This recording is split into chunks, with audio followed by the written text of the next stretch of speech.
Have you ever wished for more money, more control, more certainty, only to feel emptier when you finally got it? It's strange, isn't it? We build golden cages and then wonder why it's hard to breathe. This is the story of King Midas, the man who turned everything into gold and discovered that when you grasp life too tightly, you squeeze the life out of it. Once there was a king named Midas. He loved gold, its weight, its glow, the illusion of safety it gave him. He believed that if he could only have more, he'd finally rest. So when the god Dionysus granted him one wish, Midas didn't hesitate. He asked that everything he touched would turn to gold. At first, it felt divine. Roses became gold. The pillars of his hall gleamed brighter than the sun. He laughed until he touched his food and it hardened into metal. His daughter ran to him in joy, and in an instant she too turned to gold. In that frozen silence, Midas realized what many of us take a lifetime to see.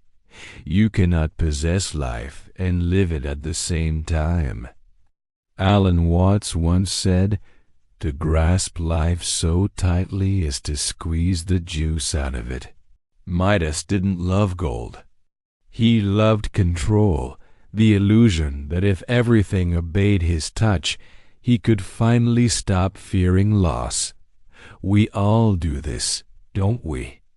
We cling to plans, routines, relationships, beliefs, thinking that if we just manage them perfectly, we can avoid the chaos of being alive.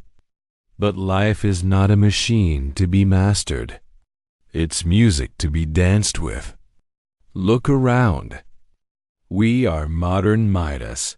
We turn time into money, connection into productivity, and rest into guilt. We hoard success like coins, but somewhere inside, the music has stopped. You see, ambition itself isn't the villain. But when desire turns into addiction, when enough becomes a moving target, we lose touch with the joy of the moment we already have. Watts would call this the tragedy of striving, the endless effort to improve what is already complete. We forget that gold is useless when you're starving. In the myth, Midas begged to be freed from his gift. He was told to wash in the river Pactolus. As he stepped into the current, the gold peeled away. The water reclaimed what was never his to hold. This is not just myth, it's instruction. Water teaches the secret Midas never learned. It flows by letting go. Try to hold it, and it escapes. Relax your hand, and it cools your skin. The river doesn't seek permanence. It seeks participation. Life, too, doesn't want your control. It wants your attention. How often have we turned moments into monuments? A good day into a future plan? A person into a possession? We do it because we fear impermanence. But impermanence is not the enemy. It's the melody. Without endings, there would be no song. When Watts said, "The meaning of life is just to be alive," he wasn't being poetic. He meant that joy is not a reward. It's the flavor of awareness itself. Gold is heavy, but presence is weightless. When we stop trying to make life permanent, we start to live it fully, as it happens, not as we wish it to be. Midas learned that true alchemy isn't turning things into gold. It's turning control into trust, fear into curiosity, and time into timelessness. The same power that cursed at him, his wish became his teacher. And isn't that how it always goes? Our desires reveal our cages, and our failures point us back to freedom.